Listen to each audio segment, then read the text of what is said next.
now. Yeah, I mean, there's really never any expense out of this agency. We might need it by Friday, but I don't.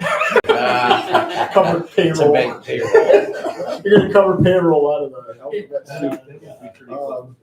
Unfortunately, laughable, But that's so true. well, there's money in the other checking accounts. We have a ton in the restricted ones. That's the problem. They're there for benefit. Motion to accept or move the treasurer's report. A second. Second. All in favor? Aye. Aye. Any opposed or abstained?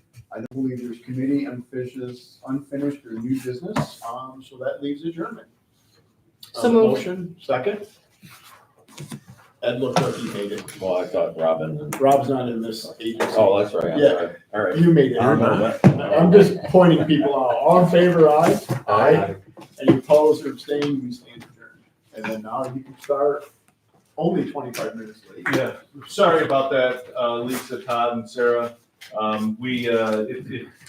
agendas tend to be kind of fluid, and the days that we think are going to be quick and easy, they really go on.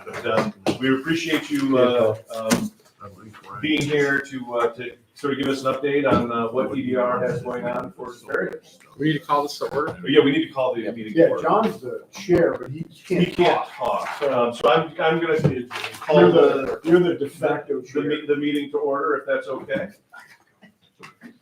Take care. You just can't talk, John, but you're feeling okay. Yeah, he has microphone issues. He's able to hear what we're saying. Okay.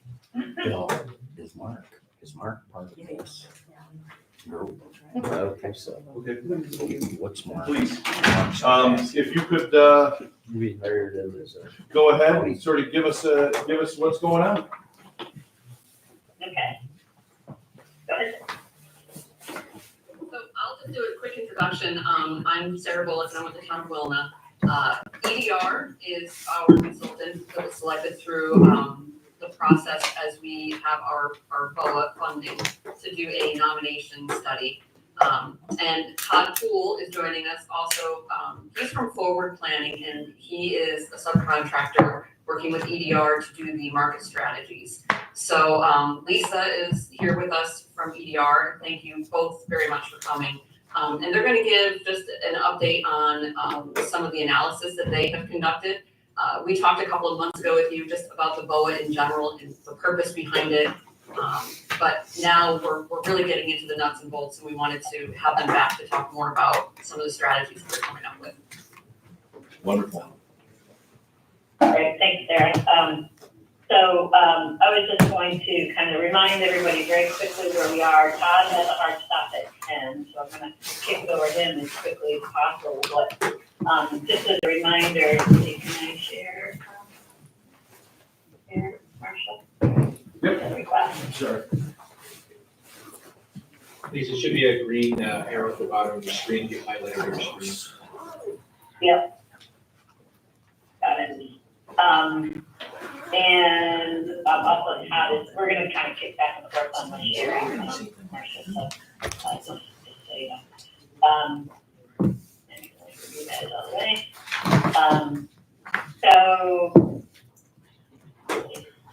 You will see my screen. Not yet. There we go. Yes. Perfect. Okay, we will be letting it. Susan will be joining us as well. What we wanted to just kind of go through kind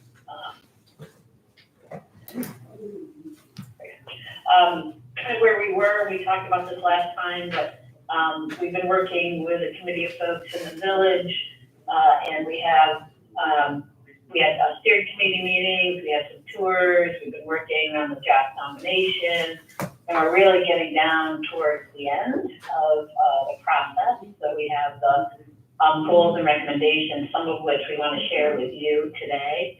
And then we do have to have one more public workshop, which will probably be a virtual survey.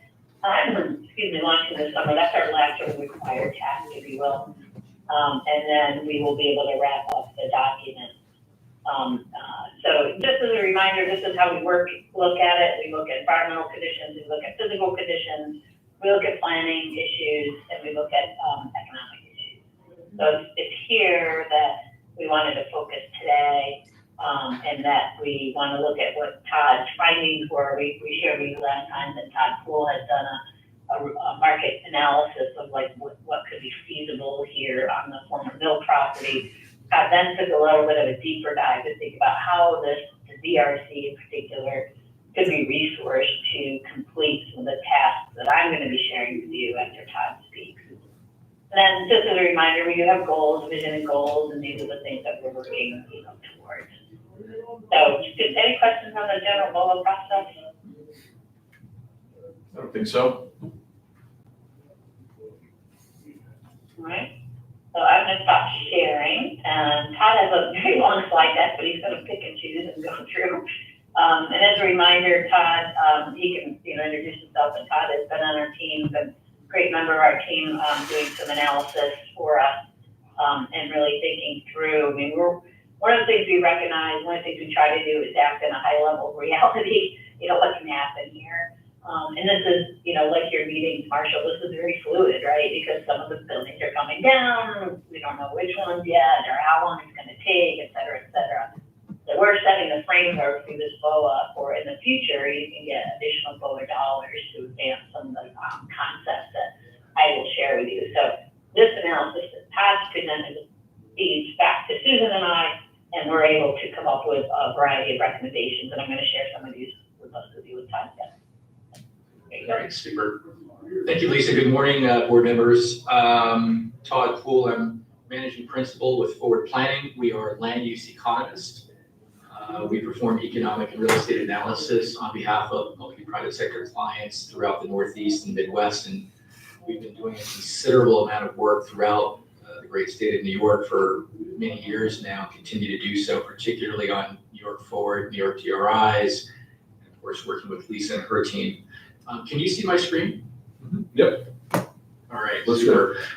Very quickly, as Lisa mentioned, our role twofold here was to perform a market analysis, and then ultimately, based on findings from that market analysis, kind of tease out some opportunities that the community might be able to take advantage of, depending on what their interest is in different types of land uses. So we start off, obviously, becoming familiar with the area. We had an opportunity to walk the area last year, very helpful.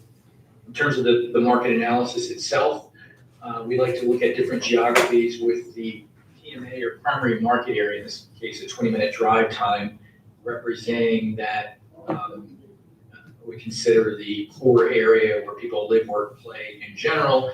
Not to say that folks are not coming from outside the area, because we know that is the case, but for the most part, depending on the uses, the majority of folks are going to originate from within that 20-25 minute drive time market area. And then we look at other geographies for comparison purposes when we're doing socioeconomic and labor and industry analyses. So very quickly, some key findings here. And there's a lot of detail in the report, so forgive me if this seems kind of I'm skimming through, but we clearly don't have time to do all of it. Relatively young regional population in the primary market area, what we identified is there's a large share of younger folks living here. Some of that's being influenced by Fort Drum, of course. And in terms of redevelopment possibilities, that needs to be kept in mind in terms of who or the land uses, how they're going to appeal to a given market segment. So we point that out. There is, because of the recreational nature, and obviously identified here that there is relatively high entertainment recreation spending levels throughout the state of New York, but certainly in the upstate region where folks tend to like to vacation and do outdoor recreational things. And I can tell you that really over the last couple of decades, there's been this movement of spending money on experiences greater than spending money on things, right? People want experiences, and they've found that for discretionary purposes, that's like where they'd like to put more of their dollars. So something that I think the DeFerrier area can take advantage of. Like everywhere else in the country, affordable housing is a challenge here in the region. And so because you have a good amount of land, there is opportunity. We can talk about what that looks like in terms of the type of housing when we get to the recommendations piece. But it is clear that building of housing of some sort, particularly smaller housing, would be well received in this area. And this is kind of a follow-on to that shortage of small housing units relative to household size. We see this in a lot of geographies that we examine, and that is there's a mismatch between the size of a household being 1, 2, 3 or more people, and the available housing units, 1, 2, 3, 4 bedrooms. And as time has gone on, and this is again throughout most of the country with few exceptions, there are more and more smaller households. I'm talking 1 and 2 person households. Yet there are not enough housing units that are accommodative of those smaller households, i.e. small housing units. So again, I'll kind of talk about what that could look like for your particular plot of land. Seasonal housing demand, I don't need to tell any of you, you've got a lot of seasonal, folks coming up, that's hunting, fishing, just outdoor recreation generally. What we identified in our real estate analysis is that there is a relatively large share of housing units that are vacant and are vacant most likely because they are used seasonally. And so here again, there's probably, could be unmet demand for other seasonal housing units, again, of a certain type and size and location, presenting an opportunity for DeFerrier.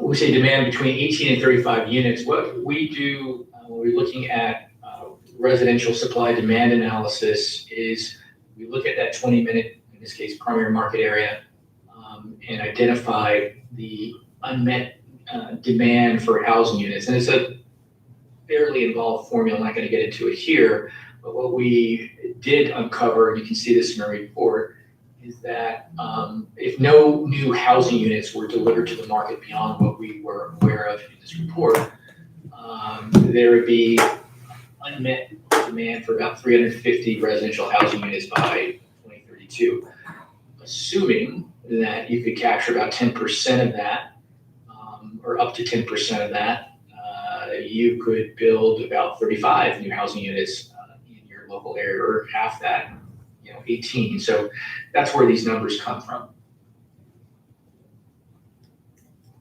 And of course, this is a North Country, so outdoor recreation is a thing. And some of the opportunities that we identified and did a little bit of deep research on involve looking at the development of glamping facilities, and a sustainable ecotourism kind of meeting that need, which is also growing throughout the country, and certainly New York State is a magnificent resource for folks who want to get out and and really see nature at its finest. And finally, and this is with the help of Lisa and her team, we looked at agriculture, food production, and more particularly aquaponics, and as well as hydroponics. There's an opportunity here, and really for local entrepreneurs, small scale type businesses, to set up an operation, whether it's aquaponics, hydroponics, at the site, perhaps strike up a relationship with Fort Drum, certainly being able to sell this product to tourists as well as locals, and of course that it would be well developed in New York State could, I think, complement other New York State related agricultural food products. And finally, We did take a look at logistics warehouse uses, because I know that was something that was mentioned. Unfortunately, given the location of this site, this is not a light industrial warehousing location. It's just too far off the beaten path. And honestly, I doubt you'd want tractor trailers or trucks of any kind coming and going on a regular basis. So we kind of ruled that one out. Right, very quickly, market opportunities. Mentioned glamping. For those who are not familiar with glamping, it's something that's been around for probably at least 20 years. It's come into its own really in the last 5 or 8 years. It is, as the name suggests, kind of luxury camping, glamping. And so it is a thing, and there are more and more folks discovering it and small businesses that are catering to it. And you got the property to do it. And so in the report, you will see where we've identified competitive locations or supplies, we refer to it. Not a lot close by, which is I think favorable to starting something like that here. So you can see the distances in terms of where these other locations are. Something you want to keep in mind because it is seasonal and it could be a good revenue generator insofar as you ground lease some space to such a business. Tiny houses. Tiny houses, think of as anywhere from 300 to as large as 400 square feet, i.e. they are tiny. But this phenomenon has also been growing and has really a strong following among folks who don't want the typical 2,000 to 3,000 square foot house with all the upkeep, and are looking for a different experience, particularly when these tiny homes are located in a bucolic area such as the DeFerrier area with other recreational opportunities. Tiny houses can also be used seasonally. So think, as with glamping, these can be used, kind of as camping facilities as well. They don't take up a lot of space. There are developers who have built, small little tiny house villages. Think, 15 to 20 of these. They're not overwhelming in size. They don't need to connect into a public water sewer system. So, and they can be portable. They can be stationary or they can be portable, but they are legitimately tiny houses. And there is an international BOCA code that recognizes tiny houses as well. I think we looked, and the state of New York does recognize it. Not a lot of communities have permitted it, but it is recognized by state building code. In our report, we talk about examples, case study examples of where these tiny house villages are located. Some of them are rentals. Some people just buy them outright. We've identified where these are in New York State, the land area that they sit on, the rent ranges, and so forth.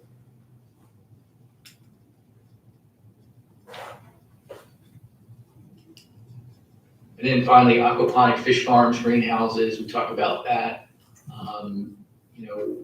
The opportunity in terms of what to produce and where it could be sold, we obviously look at as well. The competitive areas where it's currently taking place, as you can see within that red dotted box there, your competitive areas are pretty far away. So you see that as a good thing.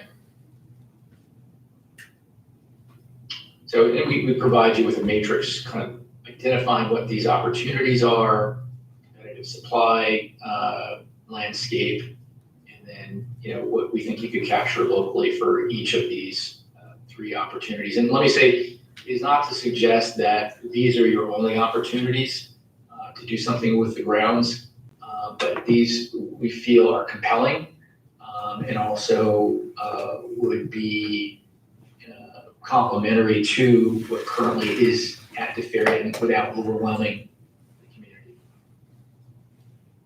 And Lisa, I will kick it back over to you. Thank you, Todd. You're welcome. Thanks, Pat. With that sort of background, let me back to my spreadsheet. Everybody woke up this morning and said, I can't wait to see a spreadsheet, right? The world we live in, right?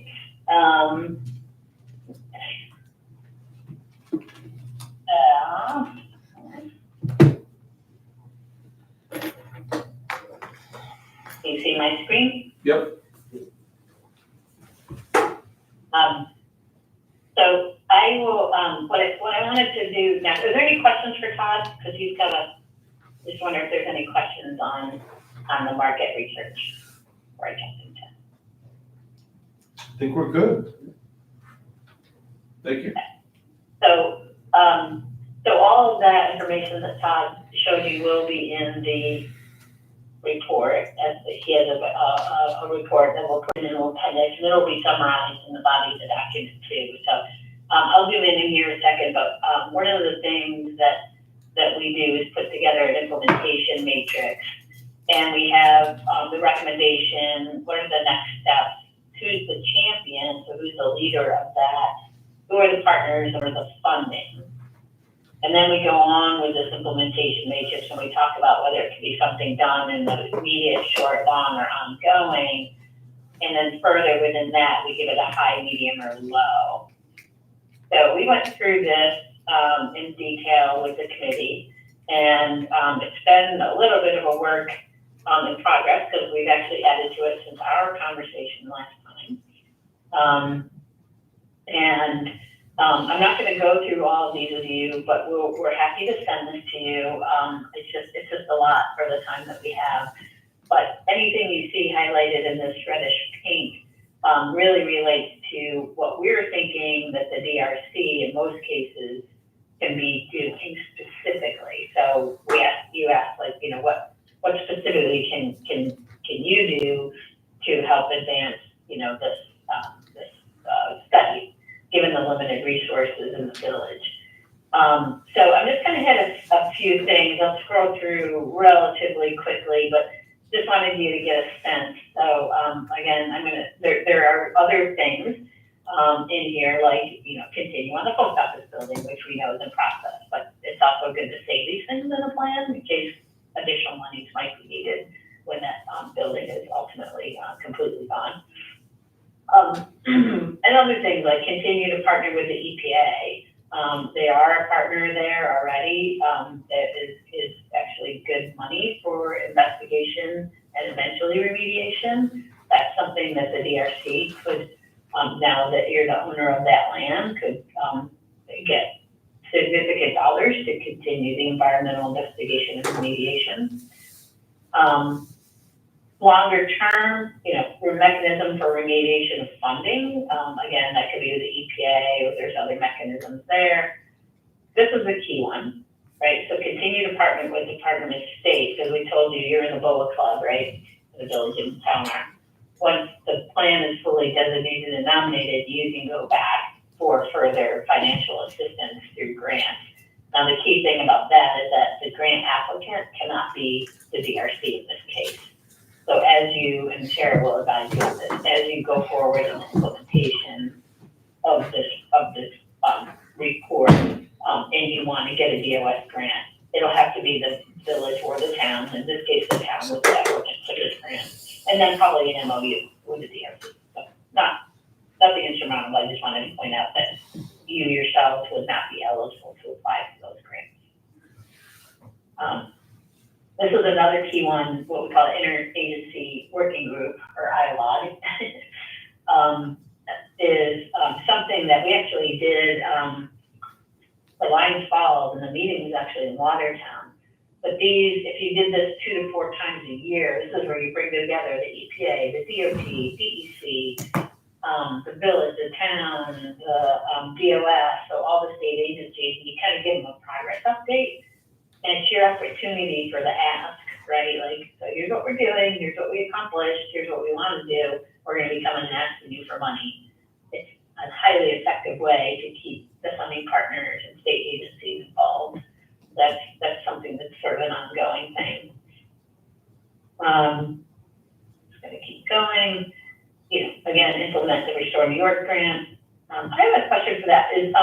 Are you working with DANK on that grant? Are they They're the applicant. Yeah, okay. yeah, we've been working with them. I mean, honestly, our day-to-day with them is minimal, until that site has been remediated. They're really pushing that. I did get an update from Jacob Jocks day before yesterday, and he said everything's going smoothly and expect the site to be remediated by fall. Okay, all right, perfect, great. I did check in with Keith, he was yesterday, and yeah, we got a bit of an update from Barton and Judas. Great. So this is the big one. This is to, so Todd's done sort of a high level, market feasibility study. And in the process, the DRC was created, and in the process, the DRC has received these lands. And like you just said, so the Restore New York grants are there's stuff coming down, there's stuff being remediated, et cetera, et cetera. It's a very fluid process. Once there's a clear picture of what buildings are staying, remaining, where the remediation is for the DRC land, not, so we looked at, you saw the study here, but this is the DRC owned land, really doing a hyper-focused reuse plan for those lands. And that is something that the Department of State could fund in that next step. Now, the village of town has to be the applicant, but the funding could come from DOS, a very highly fundable thing. And the one thing, Marshall, that I'm working with some other IDAs on is doing like a generic environmental impact statement framework around this, right? So you're evaluating a lot of different aspects for redevelopment. Okay, great. Let's see, these are all other recommendations, but so again, continue to remediate properties. There's no harm in repeating some of this stuff because it helps you get grant dollars down the line, partnering with federal agencies, and then finally, I think Todd talked about outdoor recreation and tourism, and he highlighted that in his report. But I think that having maybe a deeper dive into that aspect of a market, and this is something we built off of in Lions Falls, for example, but with Fort Drum there and retiring soldiers and the outdoor nature of the North Country, that's something in there. Wanted to show one thing. Sorry to make you busy. What the heck is it?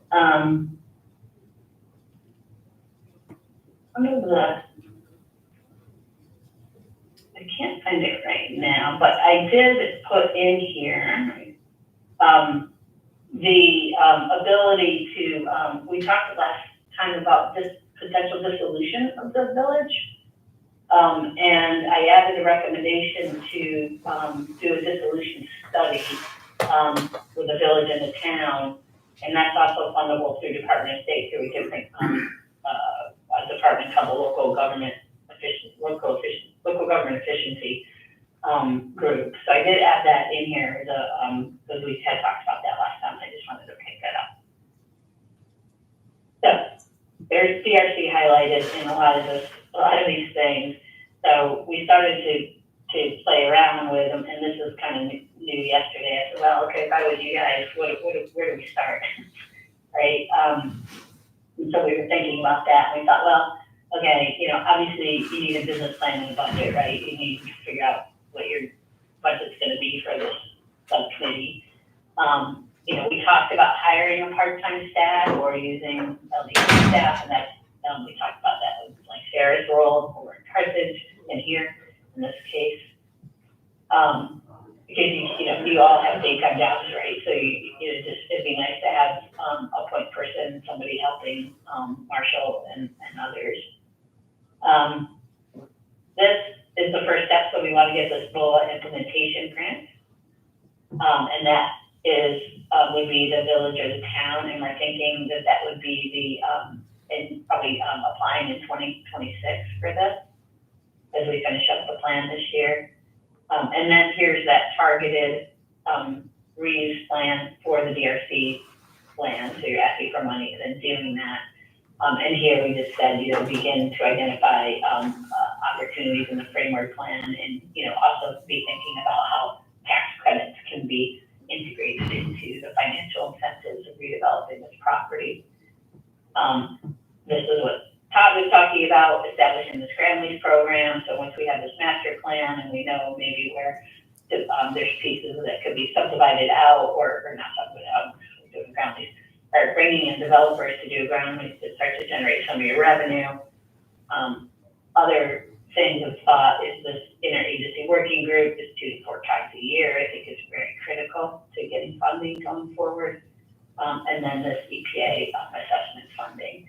And then obviously you're going to continue to coordinate with DANK on the Restore New York grant. But so these are sort of the immediate next steps that we saw for this group, and been thinking about how do we resource that through, with i.e. getting money for staffing and to do these plans. And that's between Todd and getting grants. So Todd talking about the ground lease and getting grants is what we were thinking. Any questions on that? No. Looks good. Let me stop sharing for a minute. Marshall, how much time do we have? There's a couple other things we wanted to share, but we weren't sharing time yet. Just go ahead. If people, if they have to go, they have to go, and that's kind of. Hey, Lisa, at this point, I'm gonna jump off if that's okay. Great. Thanks, Todd. All right, take care, everyone. Thank you.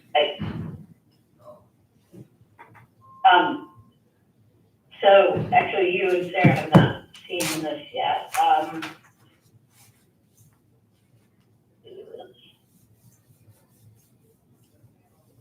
You see see my screen yet? Yep.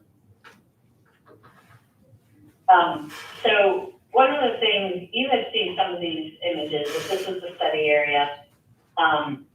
This is the land ownership map, and these are the DRC owned lands now, the bark pile, et cetera. So you've seen this.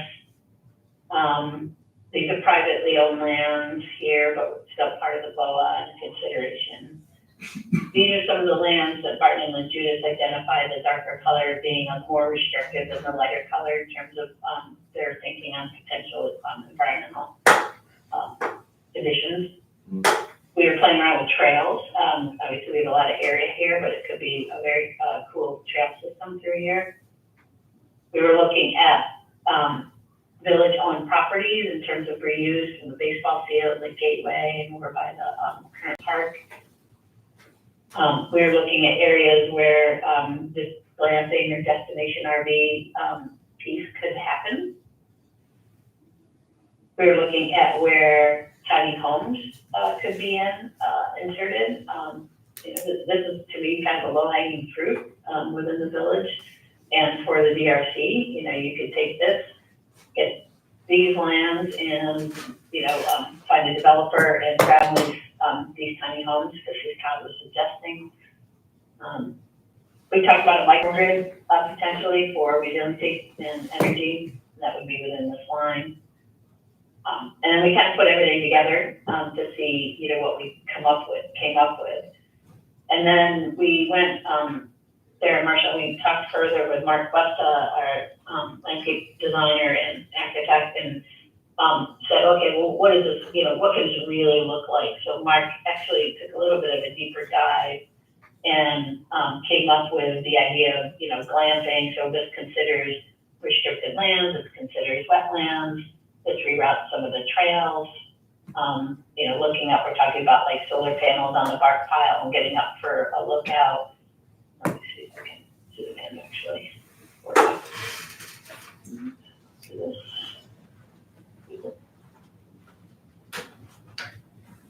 There we go. Is that better? There we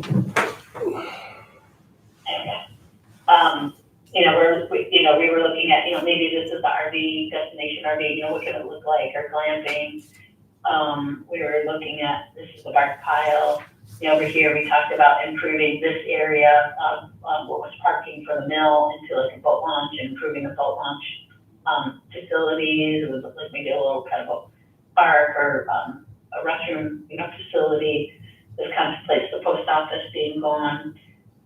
Here, those tiny homes located, and then we're sort of highlighting the parks, noting that, we do want to improve these parks.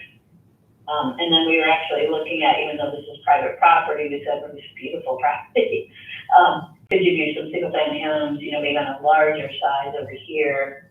Because we talked also last time about soldiers, having maybe, maybe their wife, and they have kids and they want to stay in the area or live off base, they might need something a little bit bigger or something here. So we did take a shot at kind of outlining some of the general ideas that we had shown you before. So we're hopeful that this gives you, a pretty good direction on where the actual improvements could potentially take place. We still have to do environmental investigation and those things, but this is the concept that we've come up with so far. How's the community participation been at this point with this? That's a good question. Let's go back to next steps, or the final steps. Good segue. So we are scheduled to do a virtual survey this summer. The community participation thus far has been very lackluster.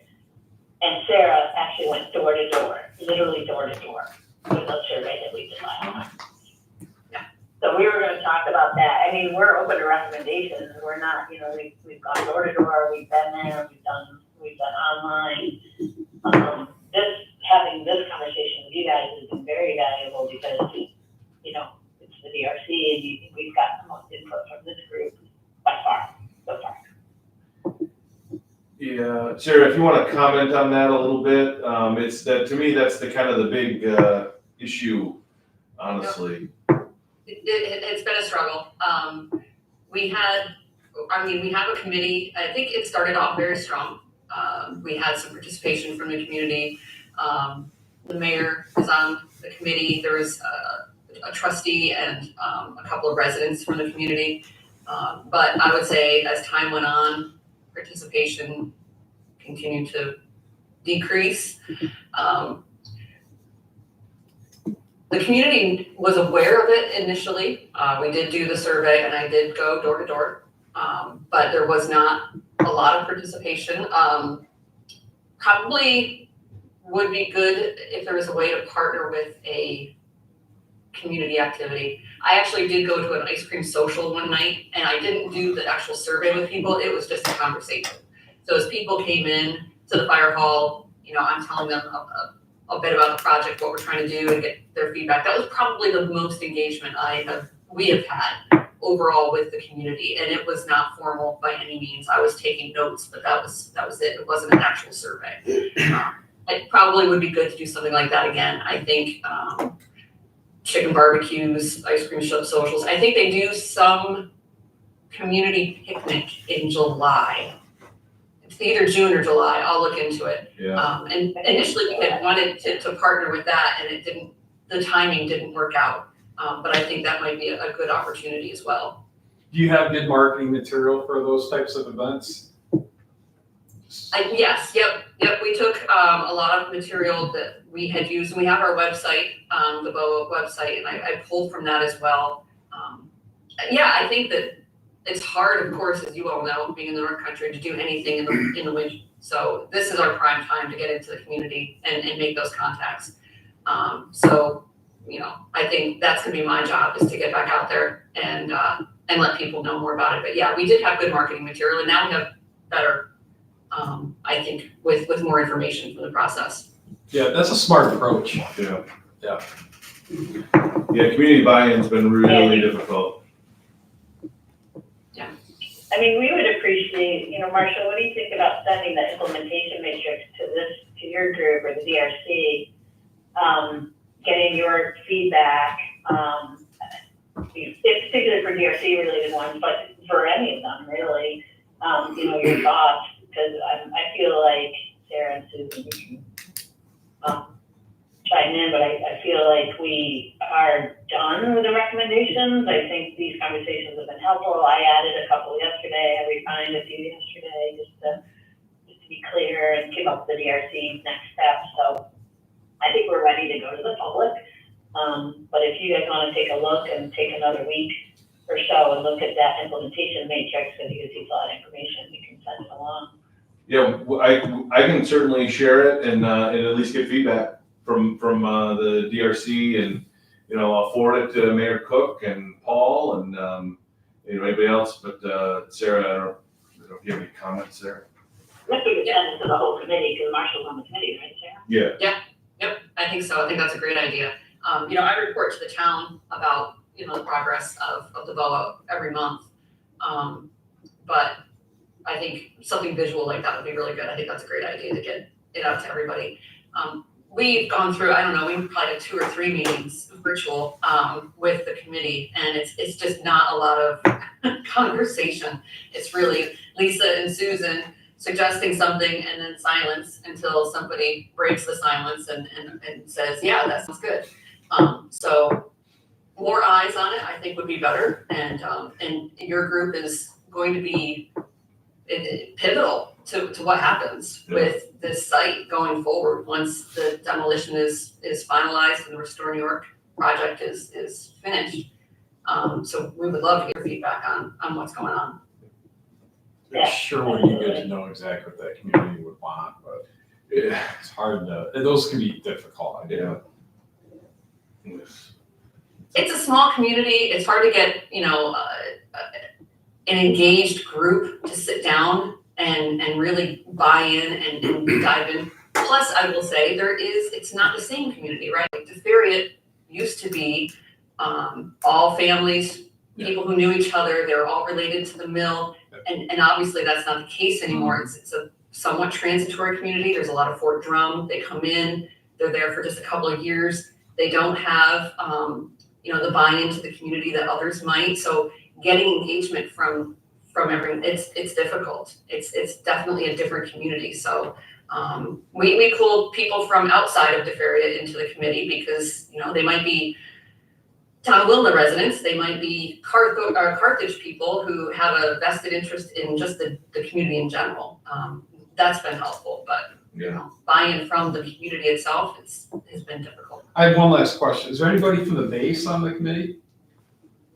No. There is not. Gotcha. There is not. But we do have Chris who's now at Tug Hill, who's a retired military. That is I right. think if he's retired, he may be out there retired, but yeah. What's his last name? Some of the base. Barbera, something like that. I can't remember. So he has been, so there's no active military, but Chris Barbera, I think, has been very, very helpful in bringing in insights to Fort Drum. Yeah, he's been engaged. He's also doing the update to the comprehensive plan for the town of Wilna and the villages of DeFerriet and Carthage right now too. So it's been nice to have him in both roles right now, working through both of these plans. And he and the planning director at Tug Hill have rewritten the village's zoning ordinance, because all of those lands where we're showing, for example, the RV park, are zoned industrial.